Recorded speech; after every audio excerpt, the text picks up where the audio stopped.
minhas histórias, tua casa, o teu pai, teu passado é minha agonia. Já enxergo agora, no trabalho, no teatro, vou tecendo meu falar e a nossa amizade é um coro.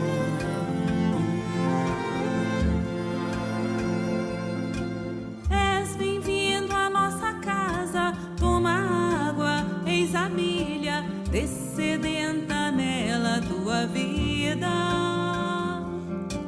Vem beber do vaso que sacia. Sou cristão, confesso, digo mais, eu fui tão cego que tantos remorsos carrego. No afã de ter sucesso, inaugurei perseguições, são incontáveis as ações. Foi quando eu mergulhei o olhar em Estevão.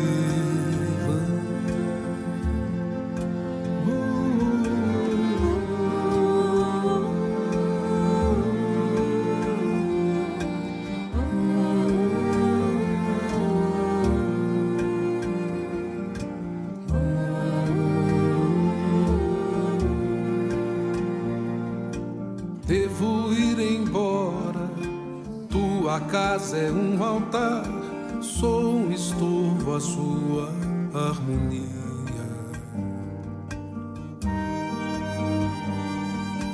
És presente em nossa tenda, qualquer um que se arrependa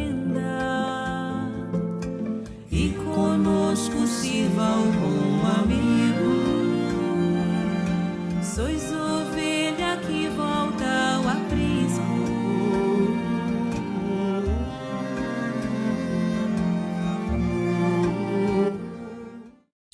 Olá, olá, boa noite a todos. Sejam bem-vindos à Casa com Evangelho. Mais uma noite em que estamos juntos para falar de doutrina espírita, vulgo espiritismo. E parece que o tema mediunidade está em foco esta semana na Casa com o Evangelho. Ontem tivemos o privilégio de ter a Mayra, que nos falou sobre as cartas consoladoras, e hoje vamos ter outro intérprete da comunicabilidade dos espíritos com o mundo material. Mais um grande amigo, mais um trabalhador desta vinha grande que é a vinha Ierar em nome de Jesus. É um privilégio ter aqui este que é o João Batista do Espiritismo Virtual. Vejam bem o nome que eu arranjei para descrever o nosso amigo Aloísio. Bom, sem mais delongas, senhoras e senhores, para nos falar sobre o grande desafio de ser médium do mundo atual, com todos vós, o Aloísio Silva. Amigo Aloísio, como está? Boa noite, Felipe. Boa noite, Aloísio. Seja bem-vindo à Casa com o Evangelho. É um prazer enorme tê-lo aqui. É uma honra. Você que é uma pessoa muito acarinhada pelo Centro Espírita de Santarém, da qual eu estou ligado. Muitas palestras, algumas palestras ouvi lá suas, pude ler alguns livros seus, como os colegas nossos que nos estão a ver ou a ouvir, e portanto é com profunda admiração que o recebo aqui. Aliás, de igual forma como também me recebeu no Café com o Evangelho, que já vamos falar um bocadinho sobre ele também mais à frente. Aloísio, faça uma pequena apresentação sua para quem não o conhece, por favor. Então, eu sou Aloísio Silva, sou filho do seu Joaquim Luiz da Silva e da Alice Dilma da Silva. Meus pais que me honraram já eram espírita, me colocaram lá espírita desde o berço. Primeira vez que eu fui para o centro espírita, eu tinha 6 meses de idade. Sou psicanalista, tenho formação na área de História, tenho mestrado em Educação e atualmente faço mestrado em Sociologia e Direito pela Universidade Federal Fluminense, do estado do Rio de Janeiro. Também sou fundador e atual presidente da Sociedade Guarapari dos Espíritas e do grupo Café com o Evangelho Mundial. Então, casado com a dona Jailza da Silva Pereira, pai de 5 filhos e 4 netos, 3 já encarnados e o 4, que é o Santiago, ainda está na barriguinha da minha nora, caminho aí. Fantástico. Esse sou eu. Muito bem. Aloísio, antes de lhe passar a palavra para ouvirmos aquilo que preparou para nós, vou fazer uma prece de abertura e depois então o Aloísio vamos ouvi-lo com todo o gosto. Muito bem, estamos já menos ansiosos porque o programa já começou e, portanto, chegou a hora, é chegado o tempo de nos unirmos ao Criador. Assim, vamos procurar a amizade e a proximidade com este nosso grande educador, Jesus. O modelo e guia não só para os espíritas, mas para toda a humanidade. Que este amor possa vir dos cimos e possa inspirar o bom coração do Aloísio. Que as suas palavras fraternas, que a sua experiência de vida e o seu conhecimento e o seu amor possa ser enriquecedor para todos aqueles que o vão ouvir. Assim, dos 2 planos da vida, ansiosos para beber desta fonte de conhecimento e de amor, vamos iniciar os nossos trabalhos. Que assim seja. Aloísio, ser médium no mundo atual, de facto, é um grande desafio. Fala-nos um pouco mais sobre isso, então. O grande desafio de ser médium nos mundos de hoje, no mundo de hoje. Deixa eu tirar o som do WhatsApp aqui para não atrapalhar. Bom, os médium, segundo Allan Kardec, um termo criado por Allan Kardec, cunhado por ele, quer dizer intermediário entre o mundo espiritual e o mundo material. Allan Kardec não criou a mediunidade. Ele estudou a mediunidade de uma forma científica, incomum em todas as eras da humanidade. A mediunidade está presente em todas as manifestações filosóficas, e o Espiritismo é uma filosofia, em todas as manifestações religiosas. No entanto, o Espiritismo consegue se debruçar sobre a mediunidade. Como a mediunidade é um instrumento que trouxe o Espiritismo à luz, logo, há uma atenção especial a esse mecanismo de comunicação com os 2 mundos. Os médiuns, eles existem desde que existem os homens. Foram manipulados pelos poderosos por terem informações privilegiadas.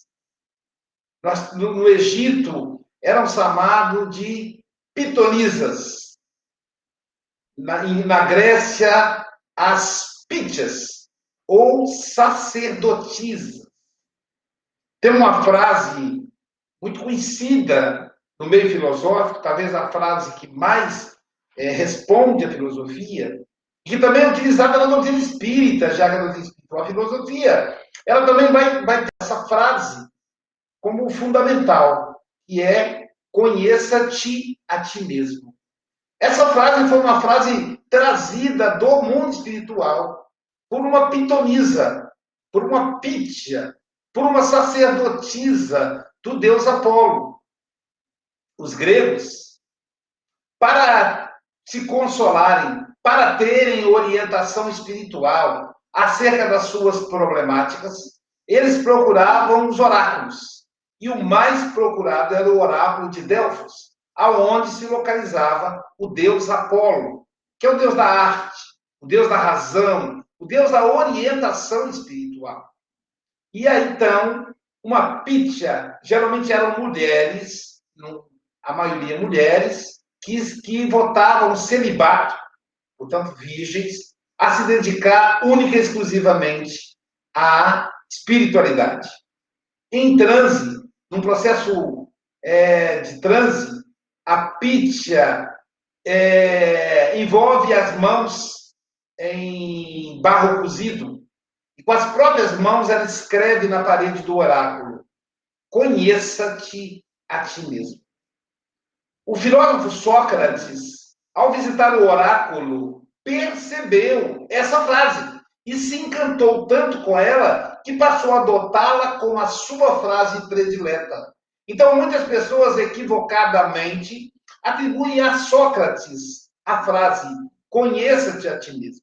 Mas a frase, na verdade, ela é do espírito Apolo, que os gregos chamavam de Deus Apolo, com D minúsculo. Então, nós vamos encontrar, por exemplo, os médiuns no Egito, manipulado pela Faraó Cleópatra, que usava as informações privilegiadas do mundo espiritual para o governo. Nós vamos encontrar no próprio Egito a passagem de José, que era médium e que interpretava os sonhos. Nós vamos encontrar o rei Saul no Antigo Testamento, que é repleto de passagens mediúnicas, algumas inclusive de mulheres que eram chamadas lá de bruxas, de sacerdotisas. Então a mediunidade está presente. No entanto, a partir do século XIX, Allan Kardec resolve... Nós vamos ver, por exemplo, João Evangelista, o jovem João, que era tido como... que era um médium extraordinário, mas, a partir do século XIX, Allan Kardec vai dar um cunho científico, chamando de médium, e não mais de pitonisa, de pitya, de cavalo, como é usado aqui no Brasil. Na Umbanda, eles chamam o médium de cavalo. Então, são mecanismos que eles usam para entender essa característica. Allan Kardec, então, vai chamar de mediunidade, que é exatamente o intermédio do mundo espiritual com o mundo material. E, portanto, a mediunidade passa a ser um elemento básico do espiritismo. Porque se você pergunta o que é espiritismo, qual é a resposta? É a ciência, é a filosofia, com base científica, com consequências morais, que estuda o mundo espiritual, a relação do mundo espiritual com o mundo material e as consequências morais dessa relação. Isso é doutrina espírita. Então, a mediunidade passa a ser um elemento fundamental. E aí o encaminhamento para essa faculdade, o encaminhamento moral é fundamental. Nós, os médiuns, na verdade, somos intermediários. A proposta espírita é que sejamos intermediários não só do mundo espiritual, mas intermediários do mundo espiritual a serviço de Jesus. Porque médium e intermediário do mundo espiritual existem muitos. Existem os sanatórios, como a gente chama aqui no Brasil, os hospitais para doentes mentais, e estão superlotados de médiuns. As cracolândias, que é o local onde se aglomera os dependentes do crack, uma droga muito destruidora aqui no Brasil, essas cracolândias estão repletas de médiuns. As prisões estão repletas de médiuns que cometeram assassínios ou assaltos ou qualquer outros crimes inspirado por espíritos das trevas. Então, médium, por ser médium, é médium. No entanto, a proposta espírita é que sejamos médiums a serviço de Jesus. E o grande paradigma para nós brasileiros é o médium Francisco Cândido Xavier, que chegou a ser nosso contemporâneo, que desencarnou já nesse século, no ano de 2002, e que nos dá um exemplo de mediunidade espírita. Então, eu me proponho como médium a ser um propagador do Evangelho de Jesus. Na verdade, o meu grande compromisso nessa encarnação é a divulgação, o espalhamento do Evangelho de Jesus. E a mediunidade é uma ferramenta, é uma faculdade que a espiritualidade pode usar e que eu utilizo como médium para facilitar a divulgação do Evangelho de Jesus em uma embalagem belíssima, que é o Espiritismo. Porque, na verdade, eu não falo de Espiritismo, eu falo de Jesus, eu falo do Evangelho de Jesus. Quando eu falo, por exemplo, do perdão, terapêutica do perdão, eu não estou falando do Espiritismo, eu estou falando do Evangelho. Mas o Espiritismo, ele interpreta o Evangelho como algo incomum. Quando eu falo, então, essa é a proposta do médium. E aí a gente, na época de Paulo, ele era um médium de Jesus. Ele estava a serviço do Cristo, inspirado, conduzido pelo Espírito. Estevão, pessoalmente. O mesmo homem que Paulo, que o Saulo levou à morte, agora o conduzia pessoalmente ele e Ananias para divulgar o Evangelho de Jesus, para que chegasse o Evangelho o mais límpido possível. Porque o pensamento paulino, ou o pensamento saulino, carregado do judaísmo histórico, poderia comprometer a mensagem da Boa Nova. Para que isso acontecesse, Estevão estava ao lado do Paulo, orientando-o, conduzindo-o como amigo. Porque Estevão já era mais íntimo de Jesus. Antes de desencarnar, já havia tido contato com antecedência com a mensagem cristã. De maneira que eu reencarno numa família espírita. Minha avó, Bárbara, era espírita. Eu passei a minha infância sendo orientado pessoalmente por ela para que eu pudesse ter uma conduta espírita. Minhas tias foram evangelizadoras. Então a gente vai percebendo aí uma preparação para chegar à tarefa que nós assumimos. Então, por exemplo, as poesias que declamo nas palestras, eu as aprendi com 8, 9 anos com as minhas tias. E com o tempo e com esforço, me fazia memorizar cada verso, cada estrofe, para que eu pudesse atingir ali, às vezes, 20, 30 estrofes. Minha avó Bárbara dizia, meu filho, retire essa casca de banana, porque se alguém pisar nela, vai escorregar e poderá quebrar um braço, uma perna. Então, eu não consigo passar num lugar que tem uma casca de banana sem recolhê-la. Isso eu aprendi quando criança. Ela dizia, recolha os cacos de vidro, porque alguém poderá cortar o pé. E eu, então, aprendi com ela a recolher os cacos de vidro. Meu filho, se alguém perder uma carteira com dinheiro e você saber quem é, devolva. Sabe por quê? Porque se você apropriar dessa carteira, desse dinheiro, será uma apropriação indébita, você criará um karma. E na primeira oportunidade que puder, a justiça te cobrará e você vai perder o dinheiro. Então, se você não quer perder, não devolva para quem perdeu. Se você, eu me lembro que nessa trajetória com a minha avó, de treinamento para a vida de médium, ela, certa feita, né, ela me convidou para participar da campanha do quilo. Então, a gente foi treinado, né? E na campanha do quilo, como é que era a campanha do quilo aqui no Brasil? Nós íamos de porta em porta, ainda tem essa campanha. Hoje não mais acontece em função da pandemia. Íamos de porta em porta, domingo de manhã, batia na porta, toque, toque, toque. Normalmente a pessoa já acordava mal-humorada, porque domingo ninguém quer acordar cedo, mas a gente ia cedo para a campanha do quilo. E aí a pessoa acordava com aquele rosto mal-humorado e dizia, o que você quer? E aí eu dizia, eu sou do Grupo Espírita, estou aqui fazendo a campanha do quilo para as pessoas mais pobres. O senhor pode doar alguma coisa? Era um discurso ensaiado com a minha avó. Mas aí na hora de ir para a campanha do quilo, eu tinha 12 anos, eu disse, vó, não vou. Eu não vou. Mas por que, meu filho? Eu disse, vó, eu tenho vergonha. Sabe o que eu fico pensando, vó? Quando eu bater na porta, abrir a porta uma princesa, uma bela garota, e falar para mim, o que é que você quer? Eu vou engasgar e não vou conseguir falar. E eu fico com vergonha de pedir. Aí ela disse, meu filho, você precisa aprender a pedir. Pedir é um ato de humildade. Você tem duas maneiras de aprender a pedir.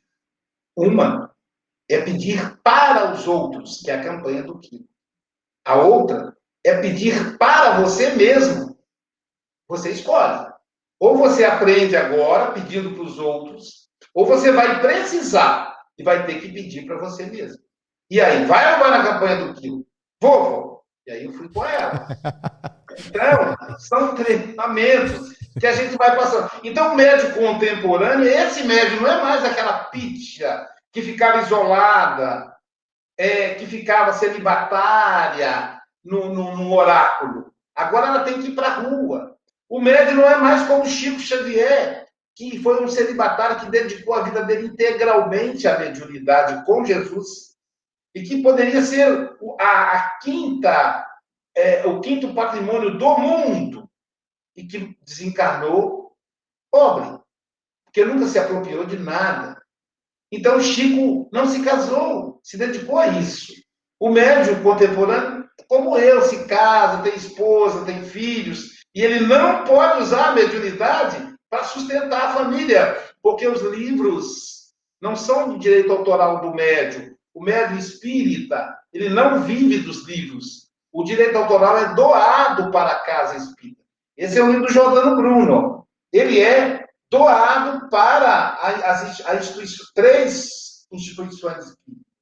Então, se, por acaso, quando eu desencarnar, nem meus filhos podem herdar essa obra, porque ela não é minha, portanto, não é deles. Eu escrevo obras minhas, como, por exemplo, eu sou psicanalista, então essas são minhas, mas a obra psicografada, ela é uma obra dos espíritos. Eu não participei dessa obra, eu só fui um escrevente. Então, não justifica que eu tenha o direito autoral dela. Então, são desafios. Então, eu tenho que trabalhar para sustentar a família e, ao mesmo tempo, continuar com o médico. Eu tive uma juventude como a de todos, só que eu tive que abrir mão de prazeres normais. Quando eu saía para farra, eu entrava num processo de obsessão. Então, eu tinha que abrir mão do álcool por causa da incapacidade do controle ético. Então, a gente vai vivendo essa experiência de ser um médium de Jesus. E aí vai cobrando do médium espírita um processo de disciplina não tão presente em outras situações. Então, não é que a gente é especial, é que a faculdade faz com que tenhamos um comportamento um pouco distinto dos demais. Por exemplo, a primeira vez que eu me vi médium é quando eu estava com mais ou menos 5 anos de idade. Próximo da casa onde eu morava, tinha um casal de velhinhos. E no meu olhar de 5 anos, eles deviam ter quase 100. Mas talvez nem fossem tão velhos, porque a criança vê assim, né? Então, me lembro deles bem velhinhos, andando com dificuldade. E a velhinha, ela contava a história para nós. E o marido dela, o seu Nilo, não seu... eu esqueci o nome dele agora. Ele preparava o café e biscoito de maisena, biscoito Maria, que a gente chama aqui no Brasil, é um biscoito feito ele é redondo e ele é doce. Então, enquanto a esposa contava a história, ele servia café e biscoito pra gente. Então, era um casal de velhos muito simpáticos. E a molecada da rua adorava. Naquela época, não tinha tanta violência como hoje, as crianças ficavam mais soltas. Muito bem. E o velhinho desencarnou. E em Minas Gerais, naquela época, o morto era velado em cima da mesa.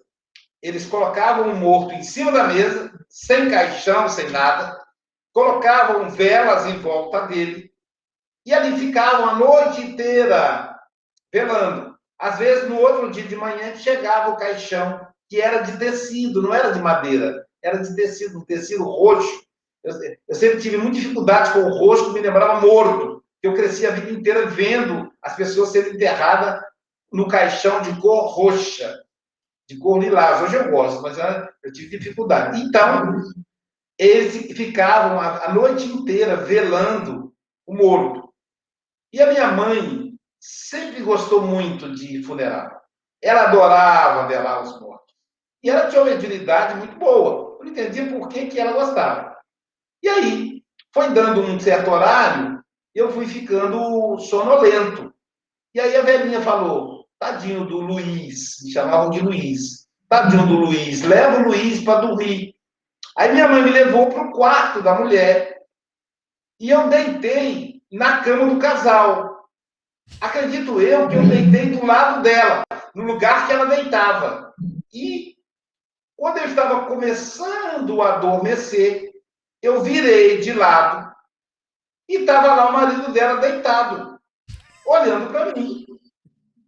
Aí eu pensei, como é que ele pode estar aqui se ele está lá na mesa morto? Se ele está aqui, então quer dizer que ele é uma assombração. E eu pulei da cama e fiz um escândalo danado. Foi uma confusão no velório, no funeral. Veio todo mundo me acudir e algumas pessoas ficaram com medo, porque eu falei, oi, está lá! Ele não está morto, não, ele está lá no quarto dela, é assombração. E aí minha mãe me pegou à pressa, me levou para casa. Aquela foi a primeira vez que eu vi uma pessoa morta. Que eu lembro, né? Obviamente eu devo ter visto antes disso. Mas que eu me lembro. Daí para frente, então, eu comecei a conviver com... Aí dialogava com a minha avó, com os meus pais. E eu comecei a conviver com mais, sem medo, né? E já fui aprender desde novo que eu não deveria comentar com as pessoas que eu visse. Eu deveria comentar só com a avó, com as tias e com meus pais, porque senão iam pensar que eu tinha ficado doido, porque eu conseguia ver coisas que as pessoas não viam. E aí, nesse período, é que começou, que se aproximou o meu guia espiritual. E com 11 anos, ele me mandou para a biblioteca estudar filosofia clássica. Eu lembro que eu estudei toda a coleção de filosofia clássica. Eram livros grandes e grossos. Eu me tornei o maior cliente da biblioteca pública. Eu saía da escola, almoçava e ia direto para a biblioteca. E ficava lá a tarde inteira. As funcionárias da biblioteca, eu era tão presente que elas dividiam o lanche delas comigo. Como eu era um menino pobre, eu não tinha dinheiro para comprar lanche. Então, elas dividiam. Vem cá, Luiz, vem almoçar, vem tomar lanche com a gente.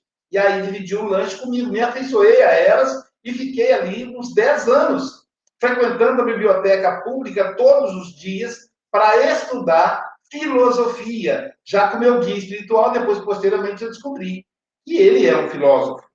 Então, ele queria me colocar ali. E depois começaram as experiências de volitação, de viagem. Primeiro, ele me treinou a me ausentar, a flutuar na água. Então, ele me colocava para eu ter uma piscina e disse, agora você vai andar na água. Só que ele andava, quando eu ia andar, eu afundava.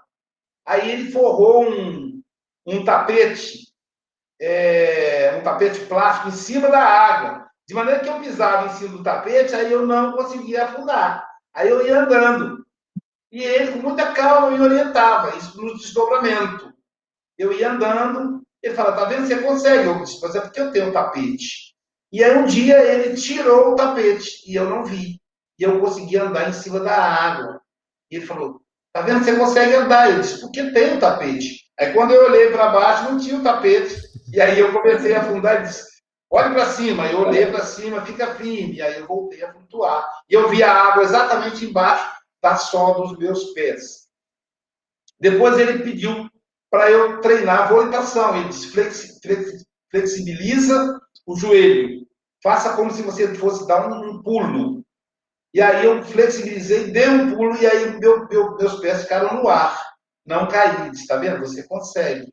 E fomos treinando. E aí, então, às vezes, 1h da manhã, estavam chegando a moçada da festa, e eu ficava mais ou menos a 2 metros de altura, olhando para baixo, vendo os jovens chegar da festa. Ele dizia, tá vendo? Agora olha para o relógio, aí eu registrava. Aí, em algumas ocasiões, ele disse, vamos fazer experiência agora para você comprovar que isso não é coisa da sua cabeça, não é sonho. E aí eu fomos à casa de uma amiga, e ela estava com um namorado. E eu, então, quando vi a intimidade do namoro, ele disse, não se preocupe, você só vai conseguir ver do pescoço para cima. E eu vi que ela beijava o namorado, e ele disse, agora olhe para a parede. E eu olhei para a parede e tinha um relógio que marcava 3:30 da manhã, e ao lado tinha um quadro com uma mulher deitada. E esse quadro era esculpido em espelho. Ele disse, guardou? Guardei, muito bem. No outro dia, eu fui trabalhar, eu trabalhava numa faculdade, orientando trabalhos de mestrado, e aí, essa moça, na verdade, ela era funcionária da faculdade. E aí eu disse a ela, aí eu falei, vou fazer um teste para ver se realmente foi uma experiência vivida. E eu disse para ela, Gilcineia, ela disse, ei, meu amigo, tudo bem? Eu falei, tudo bem. Me diga o seguinte, o seu namorado é branco? Você tem um namorado branco? Ela disse, eu tenho um noivo. Então, o seu noivo é branco? Ela falou, é. Eu falei, ele tem mais ou menos quase uns 2 metros, né? Tem os olhos azuis. Ela disse, você conhece ele? Eu disse, não. E como é que você sabe que ele é assim? Eu disse, já já eu vou lhe dizer. Você estava namorando ele 3:30 da manhã. E na sala da sua casa tem um quadro de uma mulher nua, esculpida em um espelho. Ela disse, meu Deus, como é que você conseguiu ir em casa essa hora da manhã? Eu disse, pois é, eu fui lá em espírito. Eu te agradeço por confirmar os dados, porque eu precisava confirmar. Então, essas foram experiências. Depois ele me treinou para eu volitar para longas distâncias. Então, eu fui até Foz do Iguaçu, que eu não conheço pessoalmente, fica no Rio Grande do Sul, aqui no Brasil. E uma das vezes eu fui ao Tibete. Ao Tibete eu fui várias vezes com ele. E nessas viagens de longa distância, eu ficava em posição horizontal, olhando para baixo, e eu via o oceano embaixo de mim. Às vezes eu passava pelas montanhas, eu via passando como se fosse como se eu tivesse deitado de cabeça, deitado de barriga para baixo e tivesse uma TV embaixo de mim. Então eu via aquela cena. E uma das vezes que ele me levou ao Tibete, eu estava no alto da montanha, no alto de uma montanha, contemplando aquelas casas em estilo asiático, com aquele ar rarefeito, muito frescor. Eu chegava a sentir o frescor do ar. Então, quando eu olhei, eu virei, eu vi alguém. Então, eu abracei essa pessoa. E quando eu abracei, eu comecei a chorar. Mas chorar copiosamente. E quanto mais eu abraçava, mais eu chorava. Então, um espírito se aproxima de mim e eu perguntei a ele, quem é essa pessoa que eu abracei? E quando eu o abracei, eu me senti como se eu estivesse no colo da minha mãe. É a coisa mais próxima que eu posso descrever. O que eu sentia como se eu estivesse no colo da minha mãe. E aí o Espírito disse para mim, o nome dele é Giordano Bruno. Ele é o seu guia. Ele é o seu mentor espiritual. Ele te orientou a encarnação inteira e vai continuar te orientando. E então eu disse, vou anotar, senão eu vou esquecer. E eu acabei esquecendo. E aí, depois de uma semana tentando lembrar o nome, eu lembrava, só que não acreditava de que era uma pessoa tão importante. E então eu fui procurar um amigo médium, hoje já desencarnado, um médium extraordinário. Extraordinário. E aí, quando eu bati, só para vocês terem uma ideia, quando eu bati na porta dele, ele disse: esqueceu o nome, né? Não anotou. E eu não tinha falado nada. Devia ter anotado, Aloísio. Mas você sabe, é que você não acredita. Eu vou dizer só a primeira letra do sobrenome dele, Bruno. Ele falou a primeira letra, mas ele disse a frase toda, né? A palavra. Ele falou brincando comigo. Vou dizer só a primeira letra do segundo nome dele. É Bruno. Isso te diz alguma coisa? É isso mesmo que você está pensando, mas eu estava inseguro. Então eu vou falar agora a letra do primeiro nome dele, Jordano. Aí eu disse, pois é seu amigo, você vai poder contar com ele para sempre. Então, mesmo os livros que eu escrevi da minha autoria, tem a presença dele nas palavras, nas experiências. Então, essa é a experiência de um médium do mundo contemporâneo, do mundo atual, Felipe. Fantástico, Luís, e muito obrigado pela sua explanação. É de facto muito interessante perceber, porque há muita curiosidade sobre das pessoas. É uma questão cultural. No Brasil já a mediunidade é muito falada. Aliás, vocês são um povo muito religioso, com muita religiosidade e com muita espiritualidade. São muito espiritualistas, mas aqui na Europa as coisas não são bem assim.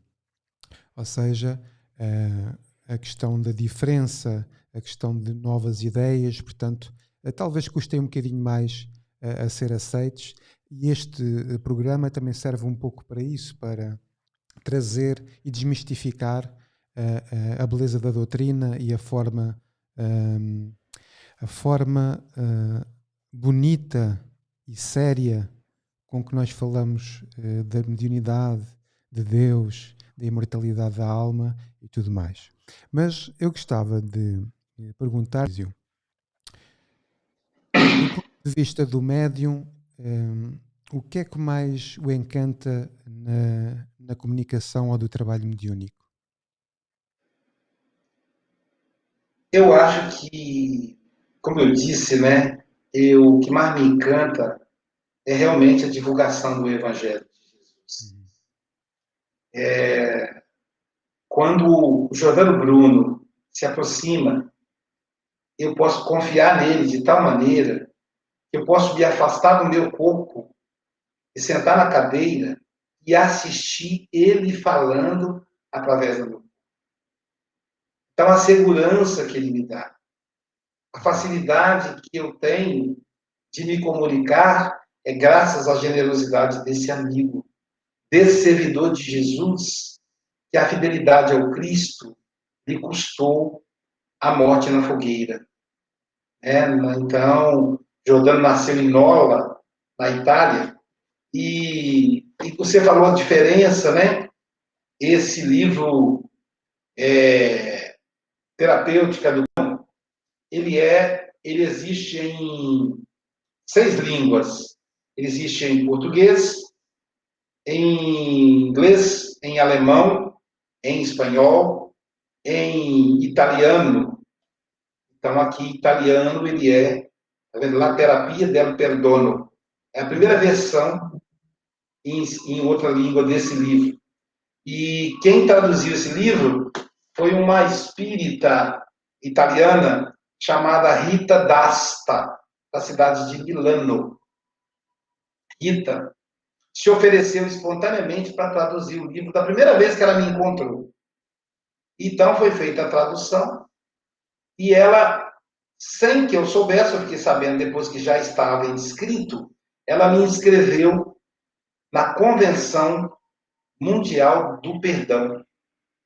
E aí eu fui participar não só como espírita, mas como pesquisador da área do perdão, que tinham católicos, filósofos, ateus, de vários segmentos que trabalhavam essa temática.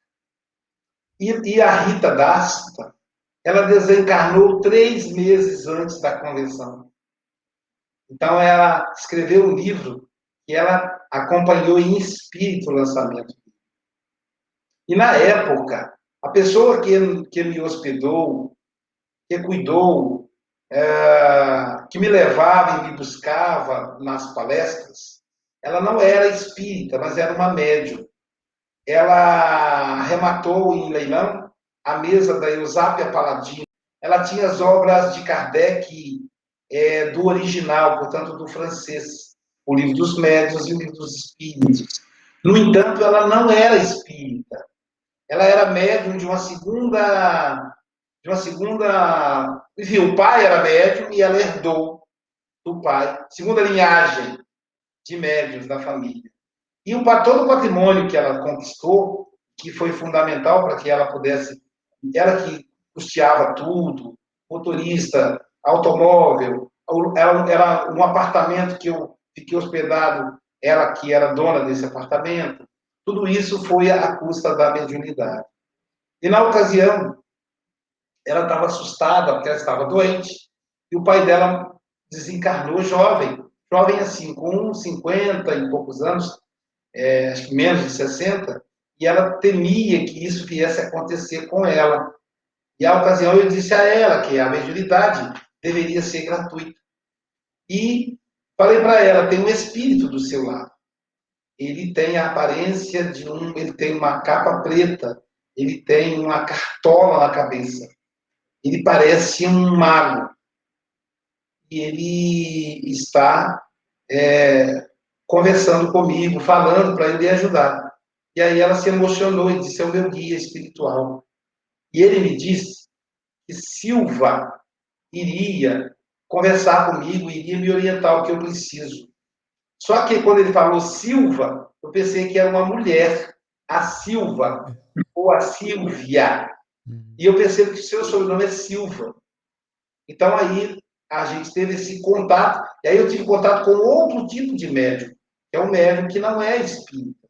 E aí eu aconselhei ela a estudar o livro dos espíritos, a estudar o Evangelho segundo o Espiritismo, além do livro dos médiuns, é claro, para ela tentar executar a mediunidade nas bases espíritas, para que ela pudesse, aí com isso, não acontecer o que ela estava com medo que acontecesse. Então, são esses desafios que o médium tem. Muitas vezes, a pessoa pergunta para mim, Aloísio, todos os seus livros são psicografados? Não, eu tenho 5 livros psicografados. Sou autor de 22 livros. E os outros 17? Eu tenho um livro científico, porque como eu sou um pesquisador, sou psicanalista, eu escrevo também. Então, eu tenho livros científicos. Eu tenho um livro espírita, que eu escrevi, como Terapêutica do Perdão, Por Entre as Dores, são livros da minha autoria. E tenho livros psicografados, como Influências, Inquietações Íntimas, Convivências, são livros psicografados e é do Espírito Jordano Bruno. Mas por que esse livro não é meu? Como é que funciona o processo de psicografia? Na palestra pública, ou às vezes nas viagens, na residência dos companheiros que me hospedam, mas assim, vamos colocar o exemplo da palestra pública, ou na reunião mediúnica. Eu psicografo uma mensagem do Jordano Bruno. Ele já avisa, essa mensagem é para o livro tal. Eu psicografo a mensagem. Entrego essa mensagem para a Andréia, que é trabalhadora da nossa casa, que é também advogada. Então, ela domina bem as letras. Então, ela vai digitar a mensagem e vai fazer uma correção. Essa mensagem já corrigida vai passar para a mão de outras revisoras. Ao todo, são 5 revisoras. Aí tem que olhar que a lógica é diferente. 5 revisoras. Então, depois dessas revisões, aí a mensagem volta para mim, para eu ler e aprovar, ainda supervisionado pelo Jordano Bruno. Mas, se você me perguntar o que tem nessa mensagem, eu não sei. Quando o livro é impresso, que eu vou lê-lo, eu leio como se estivesse lendo um livro que eu encontro pela primeira vez. Então, não é um livro meu. Como é que é o meu processo de escrita? É um processo inspirativo também. No entanto, eu vou elaborando o texto, vou fundamentando o texto, vou percebendo se existe alguma lógica, vou substituindo as palavras repetidas, vou melhorando a qualidade dos verbos, mas na mensagem do Jordano Bruno eu não faço nada disso, já vem pronto. E é uma mensagem límpida, profunda, que palavras que eu não tenho o hábito de te utilizar. Mesmo com a formação filosófica, eu não tenho o hábito de utilizar. Então é um processo diferente. Então não tem como eu dizer que é um livro meu. Essa é a diferença. E mesmo nas palestras, a mediunidade é presente. Quando eu vou a Portugal, por exemplo, algumas vezes, das primeiras vezes que eu fui a Portugal, na hora de fazer a dedicatória do livro, eu tinha duas filas. Uma fila na minha frente, que eram as pessoas que haviam adquirido o livro. Vale lembrar que os livros, eles não são a renda não é para mim, eles ajudam na viagem, e a renda líquida é distribuída com as 3 casas espíritas. Mas aí, então, enquanto eu estou autografando o livro, tem uma outra fila atrás, que são os espíritos familiares daqueles que estão à minha frente.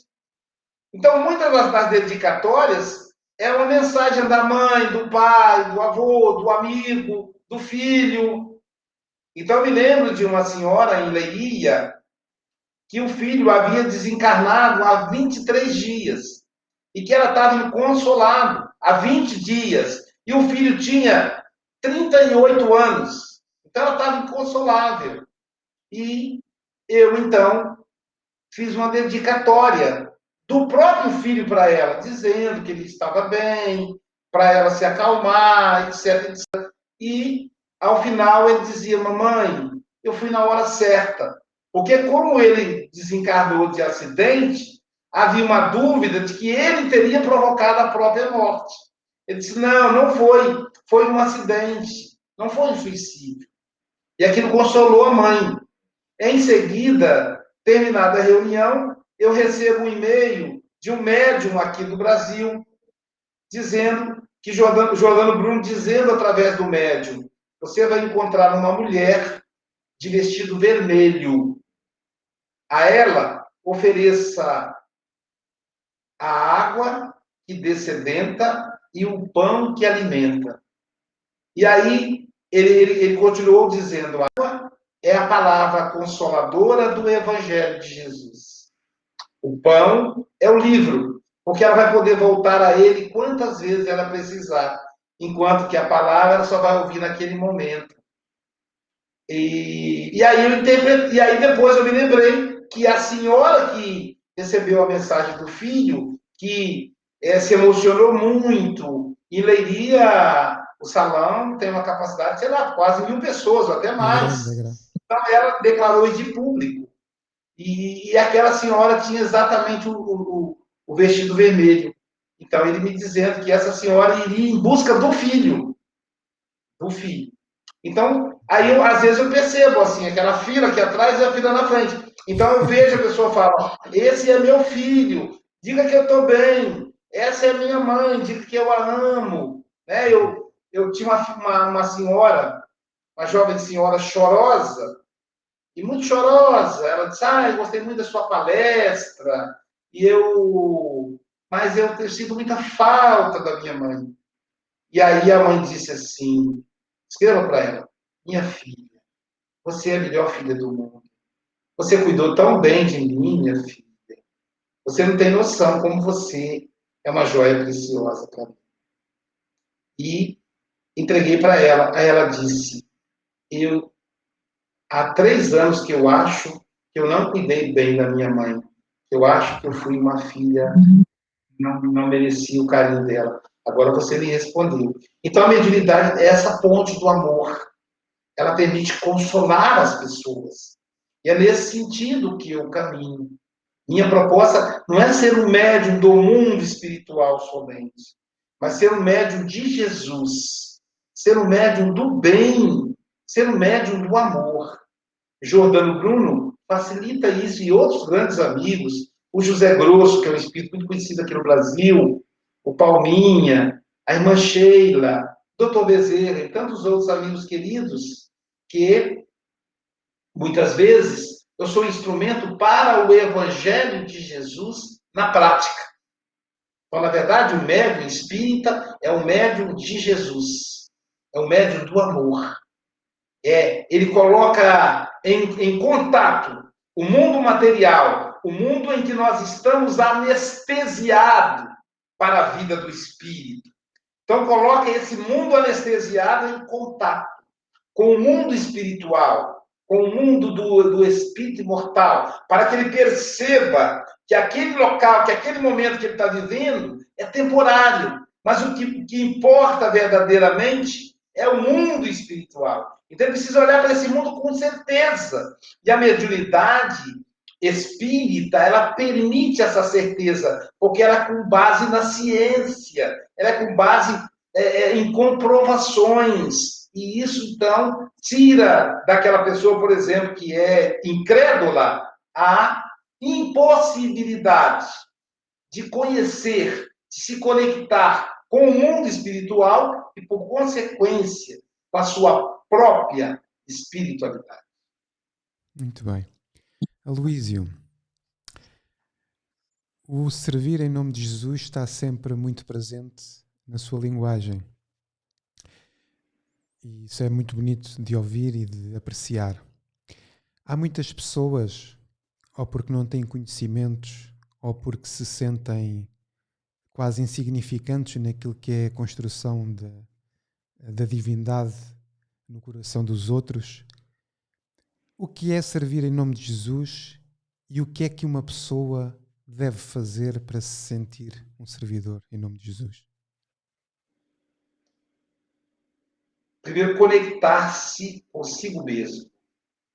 Conectar-se com a boa nova, com a mensagem de Jesus.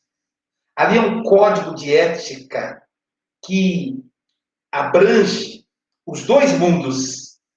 Nós temos códigos morais diferentes para a Terra e para o mundo espiritual. Por exemplo, nós vamos ver, por exemplo, o Código de Hammurabi, olho por olho, dente por dente. Amai os amigos e odiarás aos inimigos. E nós vamos ver Jesus dizendo, amarás também aos inimigos.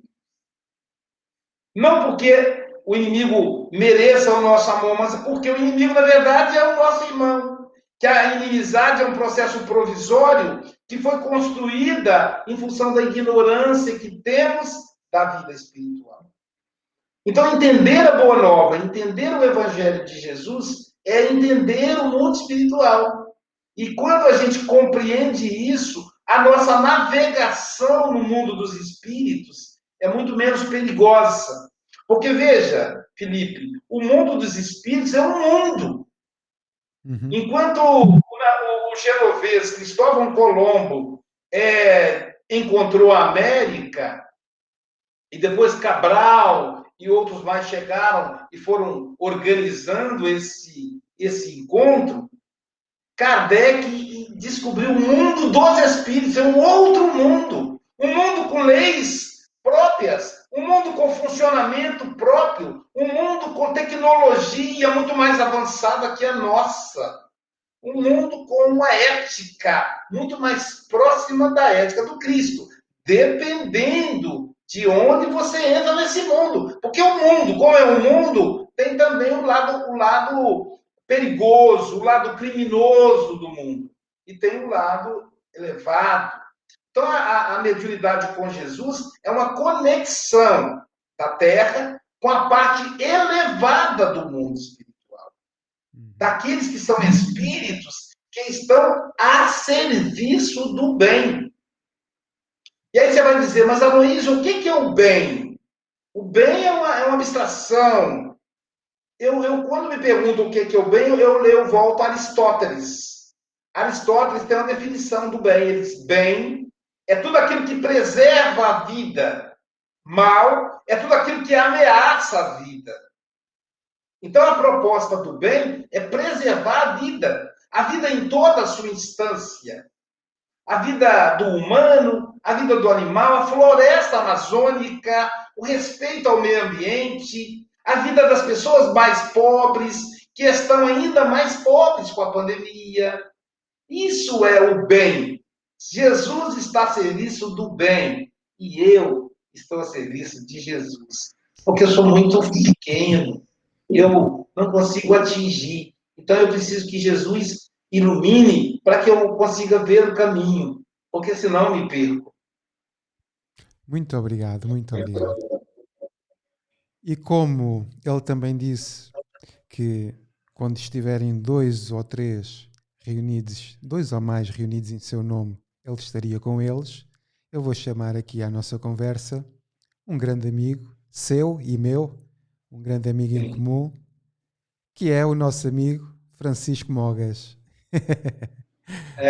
Francisco Mogas é um amigo querido. Eu sempre digo que o Francisco Mogas, foi um reencontro.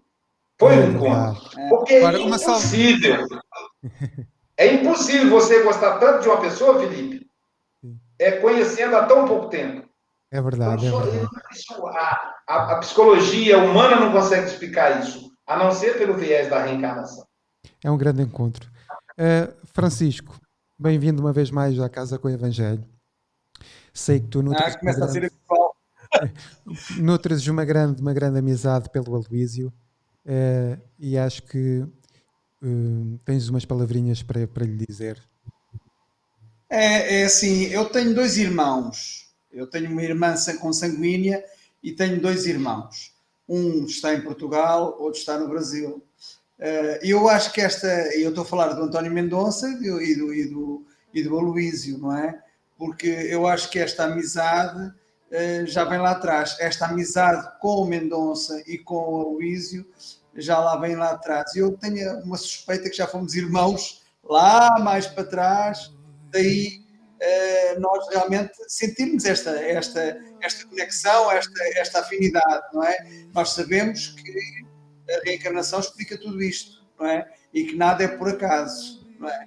O Aloísio convidou, o Evangelho convidou à volta de 20 portugueses e houve só um que aceitou, e que fui eu, que ficou, por alguma razão, foi, com certeza, não é? Mas é um carinho muito grande que eu tenho pelo Aloísio, que eu tenho pelo António Mendonça, também, é o mesmo carinho, sinto essa afinidade, sinto, enfim, que há coisas em comum, coisas interessantes, que nos levam a pensar que nada é por acaso e que já estamos a repetir, digamos, a experiência. A experiência do passado também deve ter sido boa. É de facto este grande encontro de almas afins, de espíritos amigos, que acontece tanto no mundo físico quanto no mundo espiritual. Mas, Aloísio, nós este programa, este humilde programa, tem pautado pelas surpresas, e eu gosto de vez em quando fazer umas surpresas aos nossos convidados, e preparei também uma surpresa para si, e vou chamar aqui à conversa uma outra pessoa que lhe quer dar uma palavra. Vamos ver quem é que aqui vem. Conhece este menino?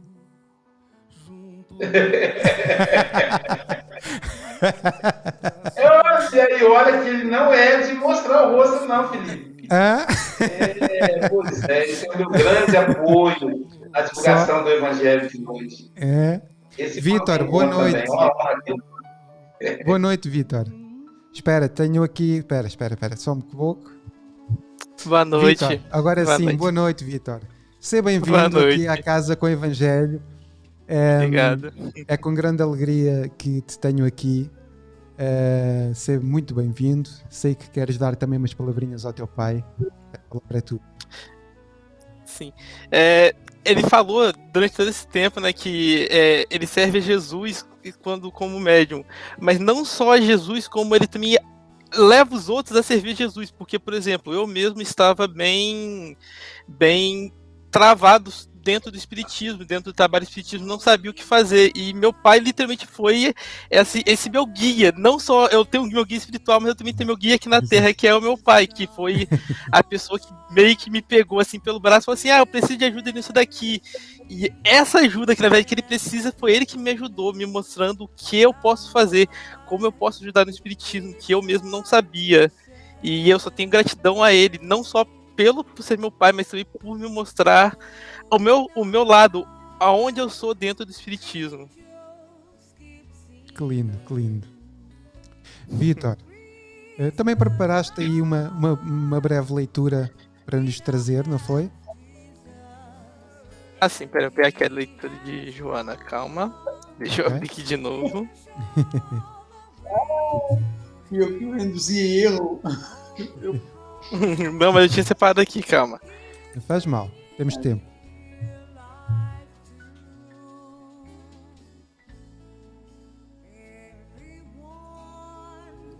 Só esperar Luís, abrir isto aqui. é mesmo assim. Temos que estar preparados, não é? Eu estava a ver com o Luís e não estava hoje.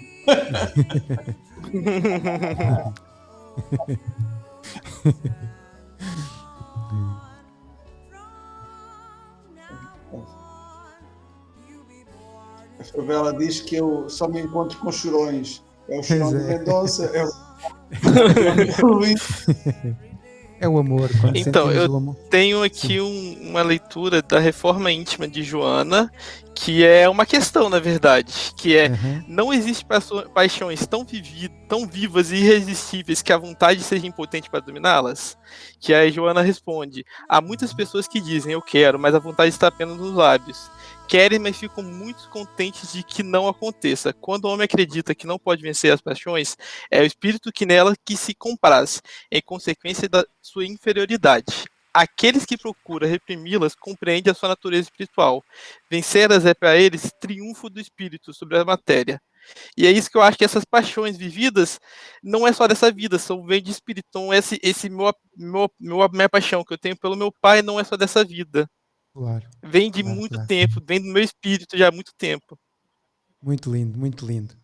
Então, amigos, para nós terminarmos o nosso programa, vou pedir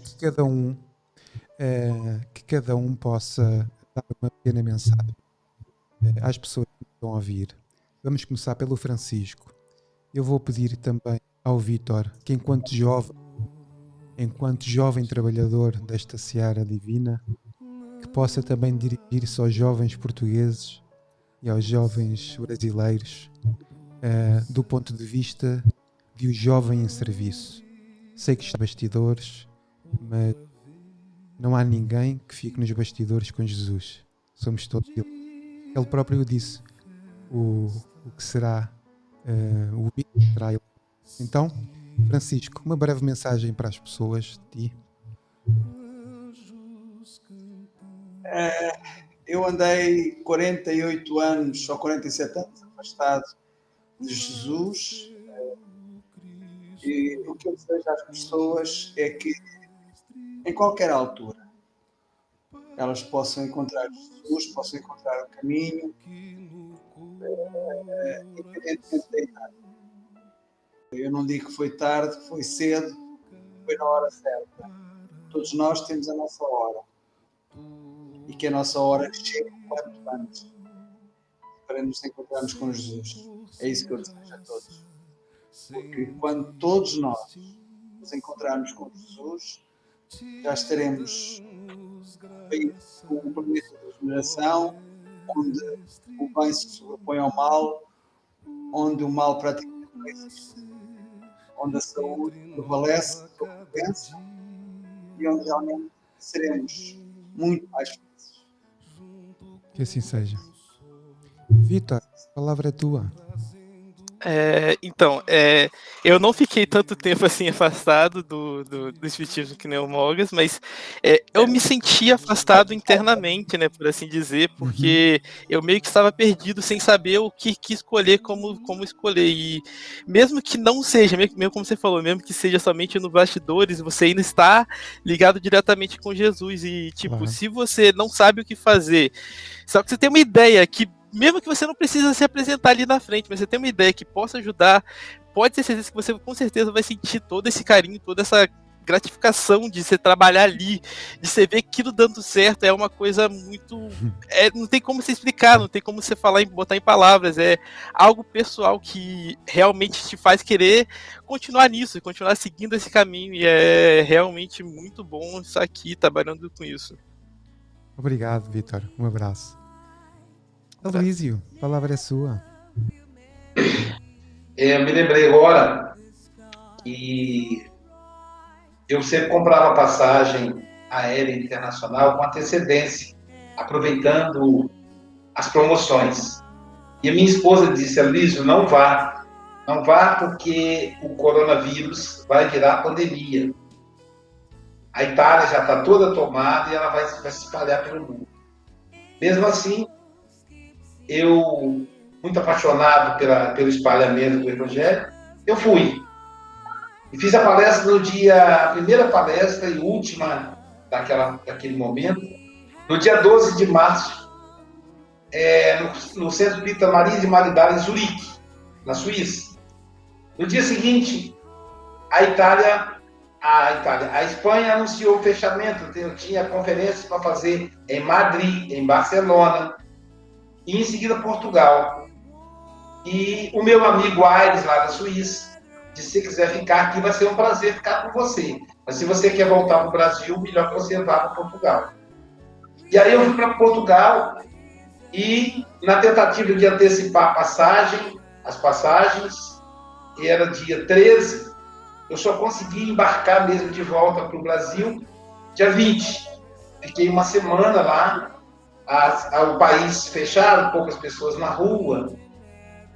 E quando eu cheguei no Brasil, ainda em Portugal, eu falei para o Jordano, se você tem alguma tarefa para mim no Brasil, me ajude a voltar.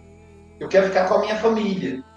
Agora, se não tem, se eu tenho que fazer uma missão aqui, passar por uma prova, eu farei com dignidade. Eu ficarei em Portugal. Porque eu não tinha voo mais, os voos estavam sendo cancelados. E aí eu consegui retornar para o Brasil. E chegando no Brasil, eu disse, agora acabou. Quebrou a minha perna, porque com a pandemia eu vou ter que ficar em casa. Como é que eu vou espalhar o Evangelho? E aí, para eu espalhar o Evangelho, teria que ser pela internet.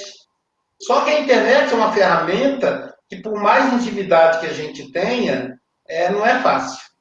E aí, quem pôde abrir os caminhos para eu levar o Evangelho foi o Vitor Hugo. Graças a ele, eu pude levar o Evangelho para o mundo todo. Até para lugares que eu ainda não pisei fisicamente, como a África, como a Ásia. Então, além da Europa, eu pude ir para esses lugares, caminhando pelas estradas da internet, voando pelas ondas da internet. E graças ao meu filho Vitor Hugo, porque é a área de atuação profissional dele, ele faz ciência da computação na Universidade Federal do Espírito Santo, então ele domina bem essa área e a dedicação. Ele se dedica a trabalhar pelo Café com o Evangelho em torno de 3 dias por semana inteiro. Ele prepara os cartazes com todo carinho, prepara cada link, fora a preparação das palestras. Hoje é a pessoa mais próxima de mim no trabalho espiritual que desenvolvo. As pessoas dizem, nossa, Luiz Pedro, você consegue fazer tanta coisa. Mas eu não faço sozinho. Eu faço com a ajuda do Vitor. Então, só para a gente saber. E o Vitor, dificilmente ele quer aparecer. Então, para mim, é uma alegria muito grande vê-lo aqui na janela, dividindo aí. Olha, Felipe, você conseguiu algo raro, né, Morgan? Algo extremamente raro, que é ver o Vitor Hugo falar em público. E o nome Vitor Hugo foi exatamente em homenagem ao escritor Vitor Hugo, ao artista Vitor Hugo, que gostava da doutrina espírita. E eu li muitas obras do Vitor Hugo. Então, quando a mãe dele ficou grávida, eu escolhi o nome Vitor Hugo, porque eu queria alguém ligado à literatura e, sobretudo, à literatura espírita. E ele veio melhor do que encomenda, né? Então, eu sou muito feliz. Muito bom. Aloísio, vou-lhe pedir a honra de poder fechar os trabalhos. A nossa prece de encerramento, se fizer, por favor. Mestre Jesus, nesse momento em que a dor graça por todo o planeta Terra, em que a transição planetária é uma realidade, mas a prova dos fins dos tempos também é necessário para transformar o homem, a mulher, o ser humano, prepará-lo para merecer a regeneração da terra, esse lar bendito que o Senhor preparou para nós. Nesses momentos de transição, Senhor, há muita dor. São famílias inteiras que veem seus membros sendo levados às UTIs, aos hospitais, e alguns nem lá conseguem chegar, nos países pobres. E aí, esses não estão abandonados, Senhor. Estão com a tua presença entre eles. Por isso, mestre querido, onde houver uma lágrima, onde houver uma dor, faça de nós o instrumento da tua paz. Faça de nós o médium do seu amor, que a tua luz, que a tua paz invada todo o planeta, aos nossos irmãos portugueses, italianos, alemães, brasileiros, sul-americanos de forma geral, envolva asiáticos, envolva todos, para que sejamos servidores teus, amparando e consolando, como é a proposta do teu evangelho. Fica conosco, Senhor, agora e para todos sempre. Um abraço, queridos amigos, querido amigo Felipe, querido amigo Francisco Mogas e o Vitinho do meu coração. Um grande abraço deste amigo, o José Grosso. Muita luz, muita paz. Que assim seja. Muito obrigado. Que assim seja. É assim. É assim a vida. Não há muito a dizer. Resta-nos agradecer. Agradecer ao Vítor pelo trabalho que às vezes possa ser invisível, mas esse é o profundo trabalho. Jesus é sempre aquele grande invisível que nos ama, que nos acolhe e ampara. E por isso, Vítor, que tu possas continuar sempre com esse trabalho bondoso no bem, que possas enriquecer cada vez mais, sentir amado e que serves. Francisco, um abraço para ti, amigo. Daqui a 2 dias estás no Café com o Evangelho, não é? Daqui a 2 dias, a dia 6, não é? É verdade, é verdade. Que possas continuar também a tua jornada e que eu possa partilhar muitos momentos contigo neste caminho. Igualmente. Aloísio, um grande abraço. Um abraço, Felipe, um abraço para todos os irmãos portugueses. Portugal é a minha segunda terra. Eu nasci no Brasil nessa encarnação, mas é meu segundo lar. Quando saio daqui, eu fico mais em casa em Portugal. Obrigado a todos os amigos. Obrigado a todos. Foi mais uma casa com Evangelho. Pudemos testemunhar o que é servir em nome de Jesus e espero que este episódio possa ter transmitido a todos um sinal de paz, um sinal de confiança num futuro melhor para este mundo de regeneração que está às nossas portas. Deus nos abençoe e que Jesus seja sempre o guia da nossa vida. Que assim seja. Até amanhã, se Deus quiser. Para o Luísio, até sábado. Um grande abraço a todos. Fiquem bem e até sempre. Despeço-me. Até já.